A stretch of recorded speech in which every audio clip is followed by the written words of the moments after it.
as Lisa mentioned, Project Perfect is based here at the university with researchers working here and also at Aston. We are philosophers and psychologists. Perfect is actually an acronym standing for the pragmatic and epistemic role of factually erroneous cognitions and thoughts. That might sound like a bit of a mouthful, but we can kind of just walk through it. So cognitions and thoughts, these are things like beliefs, memories, explanations, judgments you might make. Factually erroneous versions of those things are cognitions which in some important respect don't represent reality. So instead of a belief, you might have a delusion because it doesn't reflect your reality. A distorted memory, perhaps because it isn't based on facts that or things which did happen to you. Confabulation is when someone proposes to give an explanation of a preference that they have or a choice that they made, but they say something false. Now they intend to give a true account, but they end up not doing so.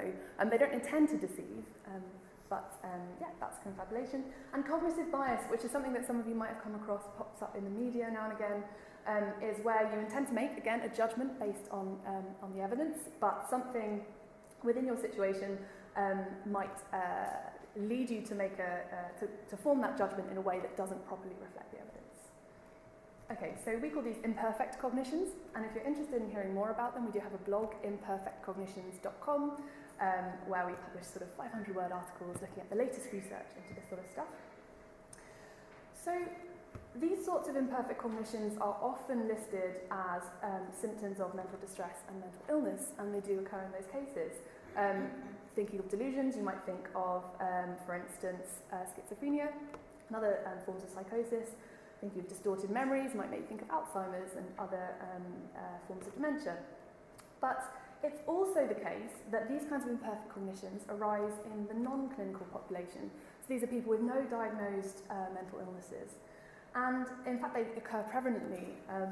And so just as an example, it turns out that if you ask people to form a judgment about a sort of fictional story just involving someone committing an action, and then ask them, how morally bad do you think this person is in this little story?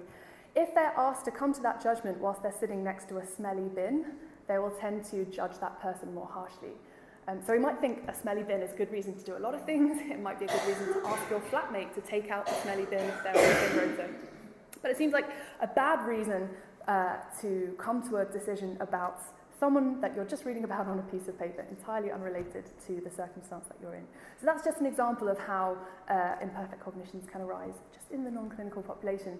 And what we see is that these sorts of things arise all the time. So sort of what we're doing on the project is to look at these two populations and say, on the one hand, perhaps they're much closer than has been previously theorised. And on the other hand, what kind of role do these cognitions play in everyday life?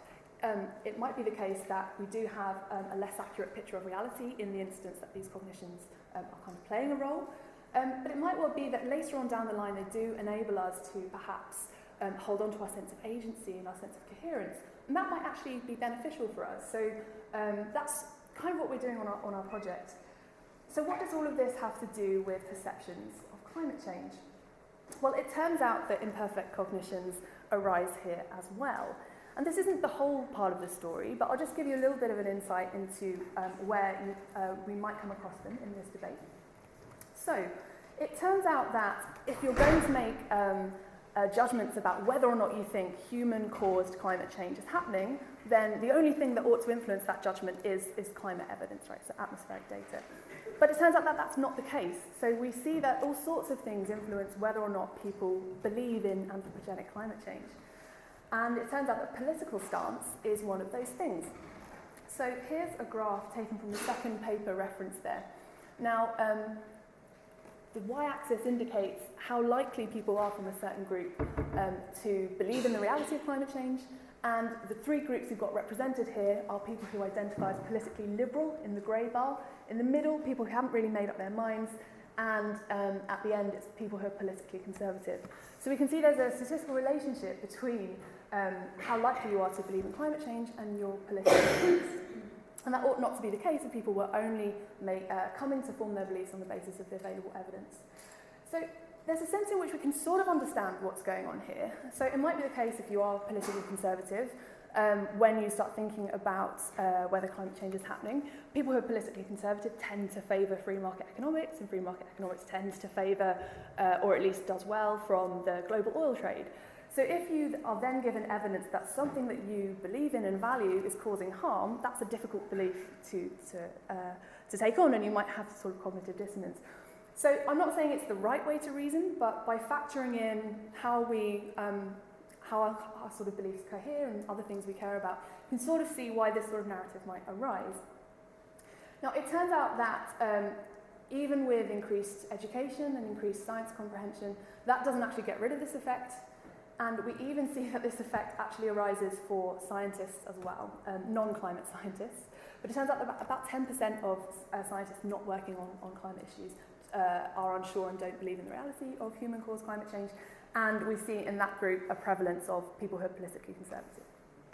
Okay, so this is just a small fraction. We'll hear much more later in terms of other things we might want to factor into perceptions of climate change. By no means is this the whole story. It's almost a toy example because we know there's lots of other factors that kind of do play a role as well. But this is sort of the conclusion I want to sort of get to in this very brief talk. Humans aren't perfect reasoners. At least we don't always reason in the way that philosophers, economists, and scientists typically expect or value. Factors beyond the rational interpretation of the evidence influence our beliefs, and this is also true when we think about whether climate change is happening or not. I wanted to just draw attention to this quote from Naomi Klein, who's a writer and activist, suggesting that climate change is as much a cultural and spiritual issue as it is an environmental and economic one. And I think this is really important when thinking about communicating climate change, especially because I think sort of the other side, so people with vested interests in kind of playing down the message, are already on board with this. And a lot of the media that sort of doubters will read tracks these issues in a way that I suppose presents climate change as less likely because it tacks onto sort of all the cultural and spiritual issues that those people care about. So as climate communicators, we should know about this sort of data. And that's it. We ought to be sensitive to those cultural and spiritual issues as well as considering the evidence. And that's what I wanted to say. So thank you very much.